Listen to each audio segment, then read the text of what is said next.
이걸 가장 잘했던 건 고려죠. 몽골 제국이라고 하는 절대 강자가 등장했을 때는 30년간 역사상 가장 처절한 전쟁을 감수해야 했고요. 이것이 바로 대몽항쟁이죠. 결국 고려는 부마국이 돼서 원나라의 간섭을 받게 됩니다. 하지만 또 한편으로는 식민지도 아니었어요. 독립국의 지위를 보장받는 결과를 우리가 쥐기도 했죠. 오직 세계에서 고려만이 누리는 특수한 지위였는데, 중국에 이때 당시 지어진 시에 보면 정말 비참한 삶을 살고 있던 중국의 한족 여인이 이러면서 통곡을 하는 거예요. 아, 내가 고려인으로 태어나지 않은 게 한이로구나.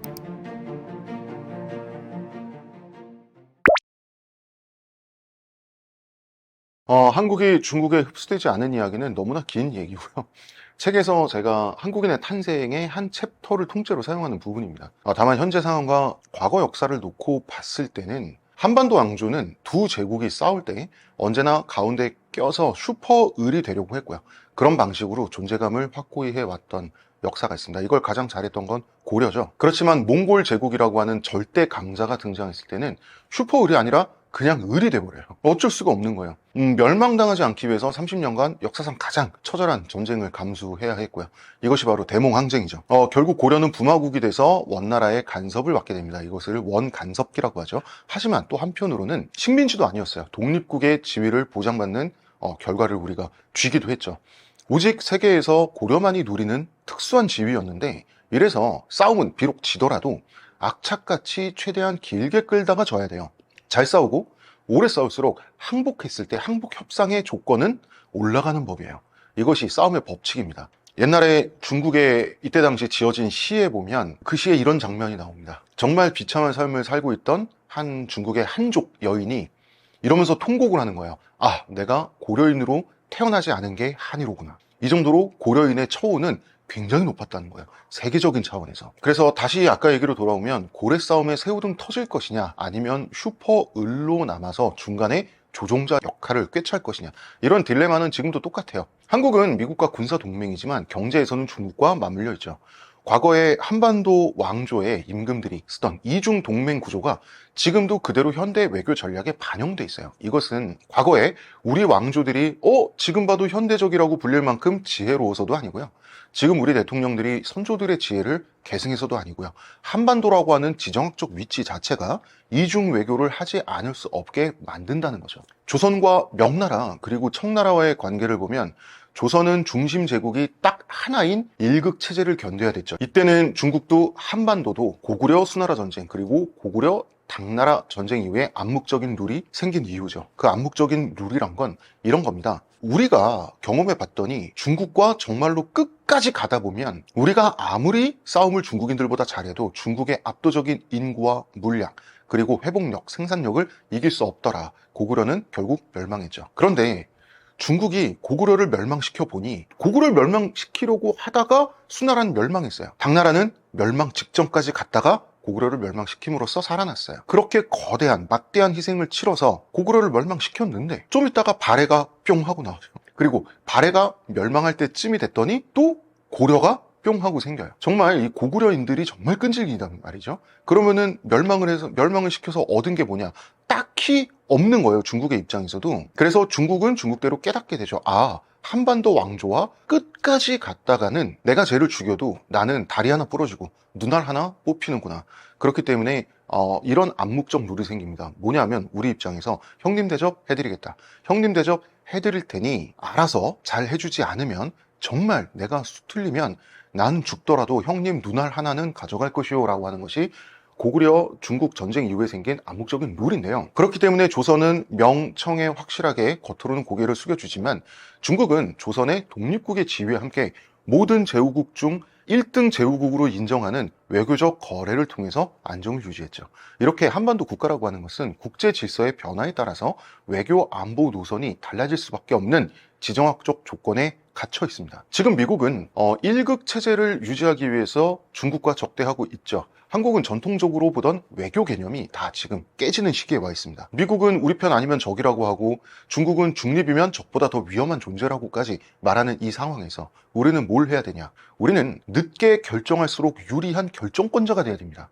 줄을 서는 게 아니라 줄을 세우는 능력을 가지는 게 중요합니다. 즉 우리는 버티기 외교를 잘해야 되고요. 지금은 편을 들고 안 들고 결정하는 대신 편을 뒤흔드는 위치에 우리가 있을 때까지 잘 버텨줘야 하고, 마침 내란 사태로 잘 버틸 수 있는 골든타임도 얻었는데 한덕수 권한대행이 미국 측에서 대만족을 했다고까지 하는 협상을 자기가 재빨리 먼저 한 것은 저는 제 머리로는 이해할 수 없습니다. 한국은 향후 결코 슈퍼파워가 될 수는 없어요. 천성이, 태생이 왕국입니다. 그러나 슈퍼 이슈는 될 수 있어야 됩니다. 우리가 움직이면 판이 흔들리는 그런 주사위를 던질 수 있는 손이 돼야 된다. 외교를 이제는 복잡하고 집요하고요, 치밀하게 할 수 있는 국가 수뇌부가 있어야 되고요, 그리고 하나의 외교 전략을 장기간 이어갈 수 있는 정파를 초월한 합의가 있어야 돼요. 국익이라는 가치 앞에서 여야, 좌우, 진보와 보수 모두가 하나가 됩니다. 그러니까 지금 이건 마치 그 판에서 우리 같은 애가 뭘 할 수가 있죠? 라고 묻는 것 같지만, 사실 이 질문은 두 놈이 싸우고 있는 와중에 우리가 뭘 가져갈 수 있을까라는 질문으로 바뀌어야 됩니다. 전통적으로 한국은 약하지만 독립적인 나라였어요. 이거 굉장히 이상한 조합이죠. 말이 이상하잖아요. 약한데 독립적이다?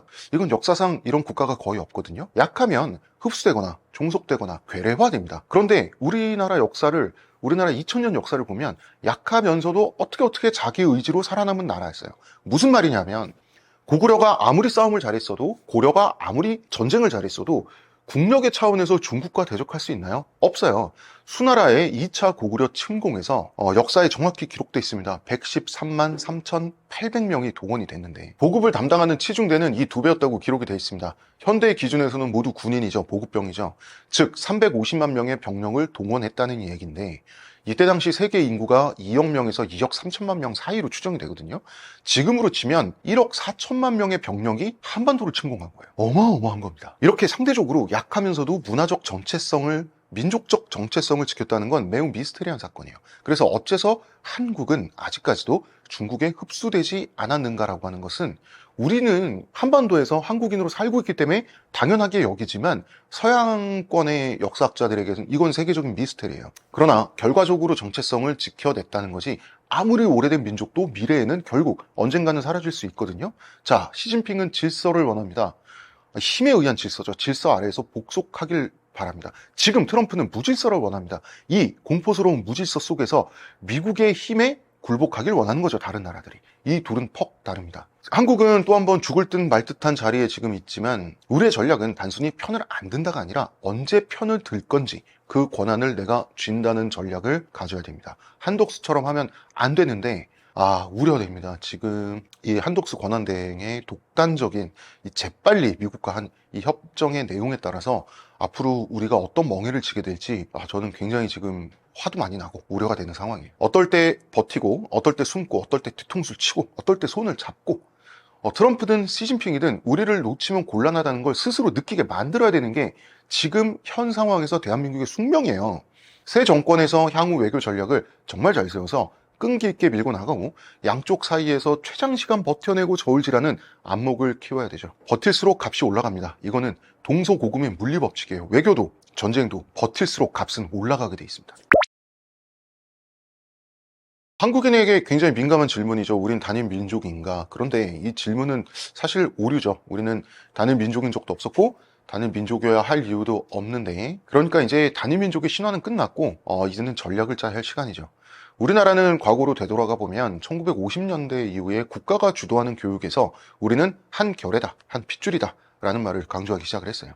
왜냐하면 냉전 시기였음에도 불구하고, 혹은 오히려 냉전 시기였기 때문에 우리에게는 이념보다 혈통이 더 강한 단결의 도구였기 때문이에요. 좌우 이념 갈등 상황에서, 그리고 분단 상황에서, 북한과 대치하고 있는 상황에서 이거를 우리는 한 결의다라고 하는 프레임으로 감싸 버릴 수밖에 없었던 측면도 있어요. 이것을 이승만 대통령이 국시로 삼았던 일민주의라고 해요. 우리는 하나의 백성이다라고 하는 거예요. 민족주의 사상이죠. 그래서 파시즘 사상의 일파라고 할 수 있지만, 식민지의 역사를 바로 거쳐냈던, 그 신음했던 역사를 봤을 때 우리는 방어적 민족주의라고도 할 수 있어요. 따라서 민족주의라는 이유로 파시즘이라고 하기에는 매우 애매하고 어쩌면 이해받을 여지도 퍽 있는 민족주의가 바로 한국의 전통적인 민족주의예요. 굉장히 특수한 이념입니다. 그렇다면 민족은 환상인가 라고 하면 그렇지 않죠. 민족은 실존해요. 단일 민족은 혈통적으로는 환상이죠. 한반도는 혼혈의 용광로까지는 아니어도 혼혈의 나들목, 인터체인지 정도는 되거든요.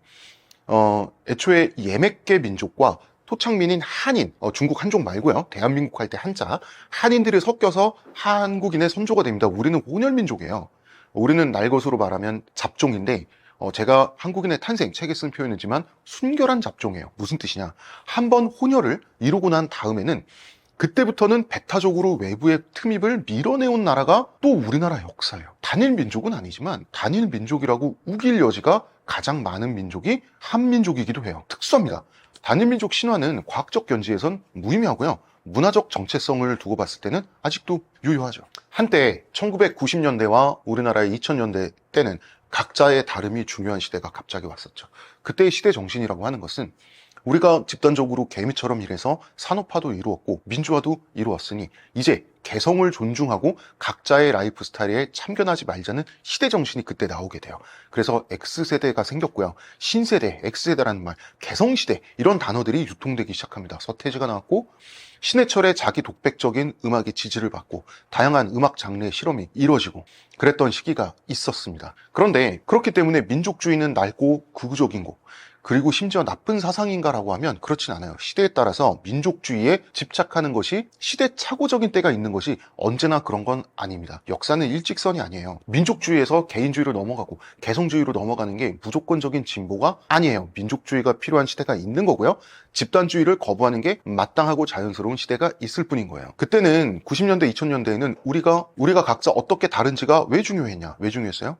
산업화도 했죠. 민주화도 했죠. 이제는 산업화와 민주화의 결과를 그 꿀물을 우리가 좀 각자의 방식으로 즐겨야 될 거 아니에요. 이제는 내가 어떻게 살아갈 것인지 나의 입맛이 중요한 시대가 된 거예요. 배고프면 라면만 먹어도 땡큐죠. 근데 이제는 맛집 찾아다녀야 되니까 X세대, 신세대, 개성시대가 된 거라니까요. 지금은 거꾸로 점차로 우리가 어떤 공통점으로 묶여 있는지 재확인하는 게 중요한 시대가 됐어요. 민족주의는 지금 다시 필요해졌어요. 우리가 급변하는 세계 속에서 전쟁과 질병, 고립주의, 우경화, 그 다음에 전쟁 가능성이 들불처럼 번지는 지금의 이 세계 지구에서 무엇보다 북한이 아니라 한반도에 대한 야욕을 숨기지 않는 중국이야말로 우리의 잠재적 위협이 된 이 상황에서 그것도 그 위협의 인구가 우리의 28배인 상황에서 우리는 다시 민족주의의 가치를 꺼내들 필요성이 생겼어요. 우리는 하나의 민족이고요. 우리의 언어와 사고방식, 우리의 삶의 질을 함께 지켜내야 될 운명 공동체임을 다시 재확인할 수밖에 없는 시대가 됐다는 거죠. 네, 일단 우리가 말하는 보수가 어떻게 외국에서 말하는 보수와 다른가? 보수는 안정이다, 보수는 지킨다, 진보는 변화시킨다. 우리가 이렇게 단순하게 접근을 하는데 적어도 대한민국에서 우리 역사 속에서 한국의 보수라고 하는 것은 단순히 기득권을 지키고자 하는 집단은 아니에요.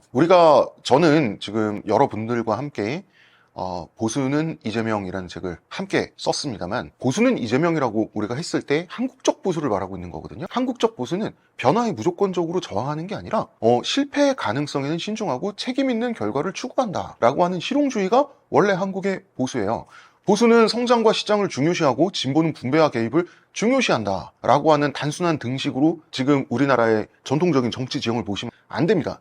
한국 보수와는 다른 얘기예요. 한국 보수는 오히려 가장 비이념적이에요. 결과만 좋으면 오케이라고 하는 게 우리 정통 보수의 특징이에요. 전통적인 미국, 영국, 프랑스 이런 데 보수와 전혀 다릅니다. 우리 보수의 뿌리는 아이러니하겠지만 급진적 실용주의에서 출발해요. 실용주의라고 하면 보수적인데 그냥 실용주의가 아니라 급진적인 실용주의예요. 이 보수적인 유권자들이 좋아하는 한국 보수를 상징하는 인물들이 있습니다. 이승만, 박정희 이런 사람들이죠. 그런데 이승만은 농지개혁을 단행했고요. 박정희는 사회주의적이었어요. 실제로 이 사람은 남로당 간부이기도 했었고요. 농지개혁 뭘까요? 우리나라의 농지개혁은 전 세계에서 가장 급진적이고 사회주의적인 개혁이었어요. 일본과 대만에서도 했다고는 하지만 한국만큼 철저하게 이루어진 곳이 없습니다. 이때 이승만은 농지개혁을 성공시키기 위해서 그 유명한 사회주의자였던 조봉암 선생을 농림부 장관에 깜짝 발탁해요. 조봉암 선생도 놀랐다고 하죠. 당시 한국의 인구 절대 다수, 즉 약 80%가 농민이었어요. 그리고 바로 그 농민의 85.8%가 소작농으로 집계가 돼요. 지주에게 착취당하고 있었다는 얘기죠. 그래서 나온 농지개혁 내용은 소작농이 소출의 30%를 5년간 납부하기만 하면 자기가 경작하던 땅을 자기가 가진다는 내용이었어요. 농지개혁을 성공함으로써 대한민국 땅 절대다수를 가지고 있던 친일, 지주, 절대다수가 추풍낙엽처럼 몰락하게 됩니다. 이 사람들 다 거지가 됐어요. 이거는 지금으로 대입하면 자, 건물에 월세 내면서 장사하는 자영업자분들이 매출의 30%를 5년간 납부하기만 하면 건물주로부터 가게 공간을 가져온다라는 거예요. 완전히 똑같은 내용입니다. 엄청나게 급진적이죠. 엄청나게 사회주의적인 거예요. 자, 여기에 한국 보수의 특징이 있는 거예요. 모두가 잘 먹고 잘 사는 선진국이 되어야겠다라는 목표 앞에서는 사회주의고 뭐고 없어요, 사실. 한국 보수의 특징이에요. 그런데 결과적으로는 농지개혁 때문에 지금 우리나라가 여기까지 온 거거든요. 자, 농지개혁에 성공을 했습니다. 지주들한테 모든 것을 뺏기던 소작농들이 이제 자영농이 돼서 잉여 농산물을 조금 거둘 수 있게 돼요. 남기게 돼요. 그 잉여 농산물을 가지고 자식들 중에 한둘은 고등학교, 중학교는 어떻게 졸업을 시킵니다. 이 사람들이 중학교, 고등학교를 거쳐서 우리나라가 산업 개발을 하는데 각지에 산업 현장에 투입될 수 있는 산업 여군, 산업 전사가 돼서 학교에서 대량으로 공장처럼 찍혀 나오게 되는 거예요. 이 사람들이 이촌 향도를 하고 도시로 상경을 하고 일을 하고 최종적으로 80년대에 이 사람들이 대거 중산층에 진입을 하면서 또 그 80년대의 힘을 토대로 지금 우리나라가 선진국이 돼 있는 거거든요. 결과적으로 농지개혁 때문에 이 모든 것이 가능했어요. 그리고 이 농지개혁은 지극히 사회주의적이지만 원래 한국의 전통 보수라고 불리는 지도자들은 검은 고양이든 흰 고양이든 나라만 잘 살면 된다라고 하는 게 원래 목표라는 거죠. 박정희 역시도 농민의 삶이 개선되어야 모든 것이 잘 된다는 생각을 갖고 있었어요. 박정희는 사회주의자예요. 그리고 박정희 민족주의자예요. 그리고 박정희 국가주의자예요. 독재자기도 하고 이 박정희는 굉장히 많은 이념과 사상이 섞인 특이한 인물인데 가져다 되는 거는 다 가져다 쓴다는 주의자예요. 새마을운동은 사회주의적이면서 파시즘적이에요. 파시즘이든 사회주의든 다 갖다 쓰는 거예요. 그래서 세계적으로 새마을운동 같은 운동이 없어요. 그래서 후진국들이 한국처럼 선진국처럼 되고 싶은데 뭐부터 해야 되지 하면 새마을운동밖에 걸리는 게 없어요. 그래서 한국에 와서 새마을운동 배우겠다고 하는 게 이게 세계의 유일한 모델이라서 그래요. 왜 유일한 모델이냐? 짬뽕돼 있어요. 오직 결과주의. 국민의료보험도 박정희가 시작했죠. 박정희는 보수가 아니에요. 박정희는 전통 보수가 아니라 세계적으로 통용되는 보수라는 단어에 들어맞는 사람이 아니라 그저 박정희는 결과주의자예요. 그리고 이승만, 박정희 두 사람만큼의 아우라는 없지만 노태우의 북방 외교라고 하는 것도 현재 보수가 생각하는 종북주의라든지 뭐 자유민주주의를 가르는 그런 사고방식에서는 나올 수 없는 거죠. 러시아를 이용하고 협력하고 뜯어먹고 줄 건 주자. 그래서 대한민국이 챙길 건 챙기자라고 하는 그런 엄청난 실용주의가 기본 밑바탕에 깔려 있는 것이 원래 우리나라의 보수입니다. 대한민국의 보수는 질서를 지키는 사람들이 아니에요. 원래는 질서를 뒤흔들면서라도 국민의 먹고 사는 문제를 풀어내자라는 게 원래 보수인데, 자, 그러면 질문. 저는 진보 진영에 속해 있는 사람이지만 제가 굉장히 싫어하는 진보 진영 사람들의 조롱성 농담이 있어요. 뭐냐면 보수 세력은 가난한 사람들의 적인데도 불구하고 가난한 사람들이 지지한다. 왜? 그렇게 손쉽게 세뇌당하고 이용당할 만큼 지적 능력이 없기 때문이다. 이런 조롱. 저는 우리나라 역사에선 틀렸다고 봅니다. 왜 가난한 사람들이 보수를 지지하느냐? 이승만, 박정희 시대를 살면서 그 사람들의 정책의 영향을 받아서 좀 더 잘 먹게 되고 좀 더 잘 살게 되고 하는 과정을 실제 몸으로 체화해서 겪었기 때문이에요. 그분들 멍청하지 않아요. 이 나라를 일으켜 세운 게 자신들의 손과 노동이었다라고 하는 이 자존의 기억이 있기 때문에 그런 거예요. 보수주의 지도자로 기억되는 이승만, 박정희 같은 인물들에 의해서 가난한 사람들이 먹고 사는데 성공해왔던 기억이 실제로 있기 때문이고요. 그 기억을 배신하지 않기 위해서 보수를 선택하고 있는 거거든요. 그런데 과연 지금의 대한민국 보수는 그들을 기억하고 있는가? 아니죠. 이재명의 개인적 삶만을 놓고 본다면 산업화 세대의 신화 그 자체죠. 삶 자체가. 경북 안동의 산골 소년이었어요. 이분 안동 사람입니다. 경북 출신이에요. 그래서 맨발로 눈 오는 날 5km를 달려서 학교를 다니고, 뭐 13살에 성남 공장에서 프로세스 사고를 당해서 왼팔 다쳐서 군대도 못 가고 중학교도 못 가고 소년 가장하고 검정고시로 중학교 고등학교 나오고 그러고 나서 사법시험 패스하고, 이게 보수가 말하는 자수성가 그 자체고, 어릴 적 가난한 집안에서 고생했고 온 가족이 상경한 이촌 향도 현상도 사실은 본인이 체화를 했고, 그 다음에 소년가정 노릇하면서 집안 책임져 받고, 주경야독 해서 공부해 받고 사시 패스해 받고, 그러면서 성남시장이 되면서 출세를 했잖아요. 이게 산업화 시대의 성공신화 그 자체죠. 그리고 공장 노동을 하면서 블루칼라로도 노동을 해봤고, 변호사로서 넥타이를 매는 생활, 화이트 칼라 생활도 해봤고, 그러니까 산업화 시대의 역사가 정말 한 몸에 체화되어 있는 특수한 인물이에요. 지금 중앙정계에 진출해서 대선 후보 잠룡이 돼 있는 인물 중에서 이재명만큼 사실 삶이 한국 정통 보수에 해당하는 인물은 없어요, 의외로. 그리고 공장에서 일했다는 것 자체가 우리나라 산업화를 상징하는 한 시기를 본인의 몸으로 겪었다는 거 아닙니까? 박정희랑 참 비슷한 게, 박정희가 자기는 못 먹고 자라서 키가 작고 못생겼다라고 말하는 이 박정희의 서사라든지, 또 노태우 역시도 집안에 돈이 없어서 맨발로 학교를 다녔다고 하는 그러한 이야기들, 그런 것들이 산업화 세대의 전형적인 서사인데, 이재명이 그런 서사를 완벽하게 갖고 있어요. 그래서 제가 봤을 때 이재명은 현 시점 한국에서 매우 전통적인 정치인이에요. 우리가 잊고 있는 게 하나 있는데, 적어도 한국에서 보수는 원래 돈 많은 사람들의 전유물이 아니었고 원래 반대에 가까워요. 보수는 자기 힘으로 살아온 거, 땀과 노력으로 아득바득 먹고 살아오면서 성공해야 된다, 고통을 감수해야 된다라고 하는 사람들의 철학이거든요. 한국 보수의 엑기스가 사실은 이재명의 인생에 담겨 있어요. 매우 특이하게도. 예. 그리고 이재명은 오히려 자기가 그런 삶을 살았기 때문에 기회라고 하는 제도를 설계해야 된다, 그리고 공정한 경쟁을 강조하거든요. 이재명은 한 번도 부자의 적이었던 적이 없어요. 한 번도 돈 버는 사람들 적이었던 적이 없어요. 그런 발언을 한 것만 같이 알려져 있죠. 실제 발언을 하지 않았어요. 부자 때려잡는다고 뭐가 됩니까? 이런 발언을 진짜 몇 년 전부터 했고요. 부자가 되는 걸 막을 게 아니라 가난에서 벗어날 수 있는 사다리를 만들자, 이재명이 한 말이에요. 이재명은 사실 놀랍게도 부자를 괴롭히려고 한 적이 정책적으로나 발언으로나 한 번도 없어요. 이거 정말입니다. 제가 보수는 이재명 책에다 정리해놨는데, 자, 이승만의 농지개혁, 박정희의 국민의료보험 특징 뭡니까? 경쟁할 조건은 제대로 만들어주자라는 주의죠. 왜? 그래야지만 국가 경제가 자라나서 우리나라가 선진국이 될 때까지 성장할 수 있기 때문에. 이재명 똑같아요. 이 사람은 성장주의자예요. 지금 2025년 대선 타이밍이 와서 갑자기 성장주의를 밀어붙인다 변절자 아니냐, 거짓말 아니냐라고 양쪽에서 공격을 받고 있는데, 지난 대선 때부터 성장주의자였어요. 그러니까 무슨 말을 해도 이 사람이 하는 말이 다 무시되고 오해를 받아요.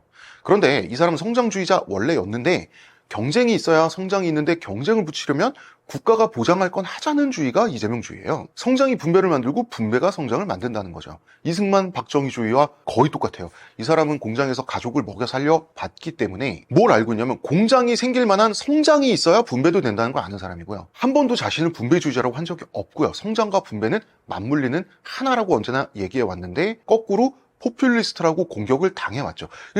이재명은 굉장히 기이한 사람인데요. 이재명을 둘러싼 이 사람에 대한 대중적 이미지 그리고 평가도 매우 현실과 벗어나 있어요. 그러니까 이 사람을 둘러싼 현상도, 이 사람 자체도 기이한 거예요. 그래서 제가 이 책 자체는 퍽 이재명의 편에 서 있는 책은 맞습니다. 그러나 제가 책에서 적어도 제 파트에서 제가 말씀드린 건 이재명은 무조건 칭송하라는 게 아니에요. 자, 칭송할 수도 있고 욕할 수도 있죠. 그러나 칭송할 거면 전통적 의미의 한국형 보수주의자라고 칭송하든지 욕하든지 하라는 거죠. 종북 좌파 포퓰리스트라고 욕하면 전혀 다른 얘기가 되는 거예요. 욕하세요. 욕하려면 제대로 해야 된다는 거죠. 이분이 기존의 민주당과는 출발점도 정치적 DNA도 달라요. 그러니까 지금까지 민주당의 전통적인 감수성과 마케팅은 이재명이라는 인물을 잘 설명하지 못했어요. 이재명은 자기는 시장의 적이 아니다 여러 번 말했어요. 그리고 나는 친노동이긴 하지만 반기업은 아니다라고 얘기해요. 이재명 굉장히 친기업적인 사람이에요. 이재명의 정책을 보면 이른바 좌파 경제가 하나도 아니에요. 시장 경제를 완전히 전제로 삼습니다. 그 시장이 제대로 작동하려면 뭘 보완해야 하느냐를 계속해서 질문 던지고 정책을 짜는 사람이거든요. 그러니까 기본소득, 지역화폐, 청년배당, 재난지원금, 그러니까 듣기엔 퍼주기처럼 들릴 수 있지만 이 정책들의 출발점이 언제나 멈춰버린 경제를 순환하자, 돌린다, 시장 경제가 살아있으려면 돈이 돌아야 한다, 이게 가장 기본 전제에 있는 사람이거든요. 돈이 어디서 터지느냐에 따라서 기업도 자영업, 노동자 다 죽고 산다. 그래서 이 사람이 하는 말이, 기본소득은 복지정책이 아니라 경제정책이다. 시장에 돈이 돌게 해줘야 수요가 생기고 소비가 살아난다. 이분이 직접 한 말이에요. 그래서 이분은 기본소득에 대해서 시장 활성화가 목적이다 라고 말하는 사람이고요. 그래서 저는 이재명을 보수주의적 경제 설계자, 시장 설계자라고 봅니다. 그리고 이분은 경기도지사 시절에 이미 성장주의자였어요. 성장이 중요하다고 도지사 시절부터 말했습니다. 그래서 재정 퍼붓기가 아니라 오히려 어디에 재정을 꽂을 것인가, 이 타겟팅에 굉장히 집중을 하는 분이거든요. 예산을 줄이지 않으면서도 더 많은 소비가 지역 소상공인에게 향해야 된다. 그런 실험을 계속해서 하는 거죠. 그래서 소멸성 지역 화폐라든지 QR 기반 지급 시스템이라든지 사용처 제한을 통한 소비 집중이라든지, 이게 내수 순환 시스템 설계를 자꾸 실험을 하는 거거든요. 그러니까 이거를 포퓰리스트라고 하니까 본인도 답답할 거예요. 지금 대선 후보가 돼서 하는 말도 종합해보면 국가의 지속 가능성, 성장 가능성, 그러니까 대한민국의 지속 가능성을 본다라는 거예요. 이재명은 주식 투자에 대해서 매우 긍정적인 사람이에요. 우리나라 재정과 기업 가치를 함께 끌어올려야 된다. 그래서 주장한 것이 공매도 전면 재검토, 불공정 거래 엄벌하겠다. 그래서 개미 투자자들, 대부분의 주식 투자자들의 수익을 증대시켜 주는 환경을 만들어야 기업도 잘 된다라고 하는 게 이분이 하는 말이거든요. 그래서 이분은 주식 투자하는 사람들이 잘 돼야 된다고 사실은 아주 오래전부터 말했어요. 최소한 지난 대선에서부터 말했는데도 뭐 공산주의자니 빨갱이니 이런 말을 들으니까 참 기이한 일이에요, 제 눈에는. 주식 투자자들을 국가가 보호하지 않으면 누구도 이 나라 경제를 믿지 못한다라는 본인이 직접 한 말이고요. 그리고 시장 경제에서 가장 민감한 게 바로 세금이잖아요. 그래서 이재명은 성남시장, 경기지사, 대선 후보 시절까지 일관되게 말한 게 뭐냐면 증세는 반드시 설득과 동의가 선행돼야 된다.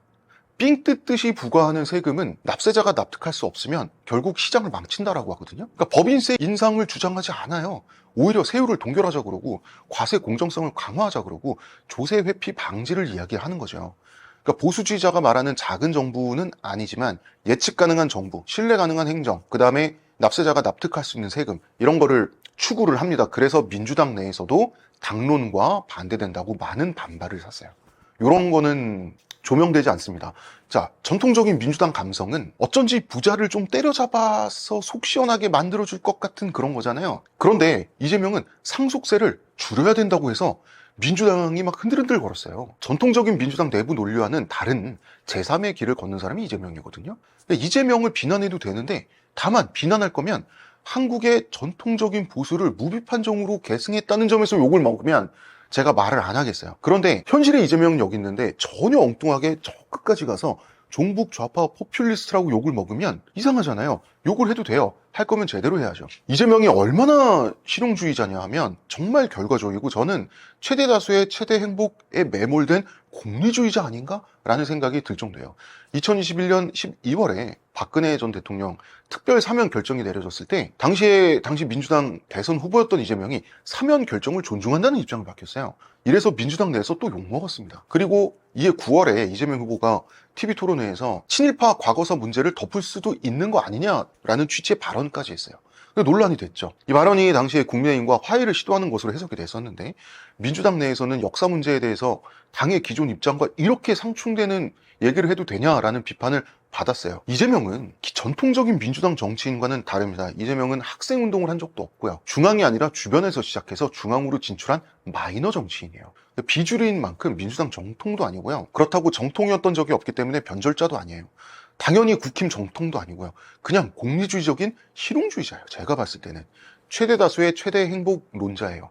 그리고 이분의 모든 정책을 봤을 때 가장 비슷한 사람은 제가 봤을 때 정책적인 측면에서 박정희예요. 욕해도 되고 지지해도 된다니까요. 다만 왜 지지할 것인지, 내가 무슨 이유로 욕할지는 우리가 정확히 알고 하잖아요. 이재명이 처음 등장했을 때 사람들이 이제 두 가지를 봤는데 복지 얘기, 그 다음에 말을 세게 하는 사람. 그래서 뭐 매운맛 노무현 뭐 이런 얘기도 들었고, 아, 저 사람 좌파구나, 포퓰리스트겠네, 나라 망하자는 거네, 이런 인상이 어떻게 보면 타이에 의해서 많이 생겼는데 사람들이 그런 말을 하면서 그 복지가 왜 필요한지는 보지 않아요. 그러니까 정책보다 감성이 우리나라는 앞서기 때문에 그런데 한국 사회에서 보수와 진보는 어떤 나라를 만들자가 아니라 지금 현상에는 누굴 싫어하느냐로 갈리잖아요. 미국 좋아해 보수, 북한 싫어해 보수, 재벌 싫어해 진보, 정부형 만의의 진보. 이게 뭡니까? 무엇을 믿는가가 아니라 누구를 싫어하느냐가 정체성이 된 거예요. 그래서 이재명이 과연 무엇을 싫어할까를 관심법으로 때려 맞춘 후에 그 상상의 결과를 가지고 좌파, 독재, 포퓰리스트로 규정을 하는데, 자, 이재명은 바닥 출신이고요. 길거리 출신이고요. 우리가 흔히 아는 주사파도 아니고 좌파도 아니고 정말 말 그대로 성남바닥에서 빈민으로 시작해서 서민이 됐고, 서민에서 중산층이 됐고, 중산층에서 고위 관료까지 돼. 정치적인 전통적인 좌우 논리 없이 공리주의 하나로 쭉 하나씩 이 판깨기 하듯이 깨우는 사람이거든요. 그러니까 이재명은 민주당이 제대로 설명해주지 못한 인물이 맞아요. 민주당은 이재명의 실용주의, 숫자 중심 행정, 현장 기반의 어떤 생활형 정치, 이런 거를 민주당의 전통적인 언어로 번역을 못해요. 가장 민주당적이지 않은 민주당 대선 후보인데 바깥에서는 가장 민주당적이다 못해 종북 좌파라고 욕먹게끔 한 잘못된 마케팅을 이재명에 대해서 민주당이 제공했어요. 정작 민주당 내에서 이재명은 왜 이렇게 보수 우파적인 정책을 내놓느냐고 공격받은 게 수년째죠. 그러니까 이재명은 시장 경제를 복원해야 된다.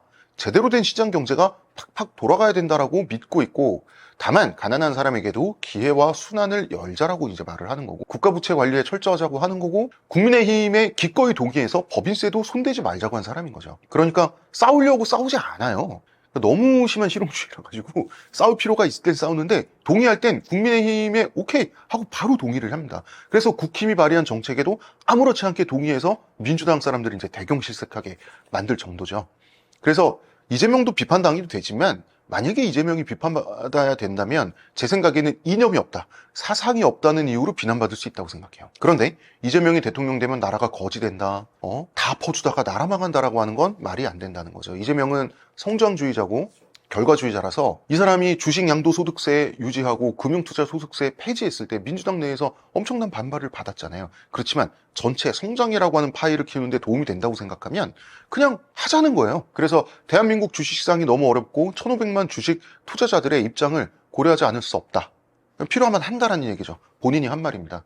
그래서 이 사람은 비주류답게 이념을 벗어나고 섬뜩할 정도로 비이념적이어서, 저는 이 사람의 사상을 최대 다수의 최대 행복일 뿐인 거 아니냐라고 설명할 수밖에 없어요. 이재명에게 시장은 팽창해야만 옳다는 생각을 이분은 갖고 있어요.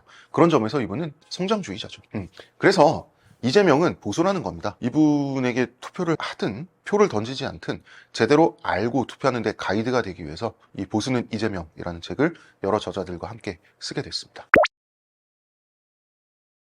예, 떠먹여주는 TV 시청자 여러분, 고립의 시대고 분열의 시대입니다. 지금 뭐 전 세계가 난리 났죠. 꼭 우리나라뿐만 아니라 미국도 그렇고요. 이제 사람들이 자꾸 두 패로 갈라져서 서로에게 돌을 던지는 투석전을 하고, 점점 한 국가 내에서도 증오가 커지는 그런 시대를 살고 있는 것 같아요. 지금 그 결과 전 세계가 정치적으로 다 우경화되고 있고, 이런 시대를 살면서 적어도 대한민국만큼은 국민들이 분열하고 서로 미워할 여유가 없는 국가라고 말씀드리고 싶어요. 우리는 북미 중러 일이라고 하는 정말 대화하기도 쉽지 않고 만만치 않은 국가들 사이에 끼어있는 나라지 않습니까? 비슷비슷한 수준의 국가들이 이렇게 계속 어깨를 맞대고 있는 유럽과 우리나라는 다릅니다. 그래서 저는 우리가 급변하는 세계 속에서 우리가 대한민국이 계속해서 지금과 같은 국민의 삶을 보장할 수 있는 대한민국으로 남기 위해서, 저는 우리 사회의 증오가 제발 좀 줄어들었으면 좋겠어요. 항상 하는 말입니다만, 이런 말을 하는 게 저도 부끄럽지만, 예, 우리에게 필요한 것은 이해와 사랑입니다. 어우, 창피하네요. 예, 감사합니다.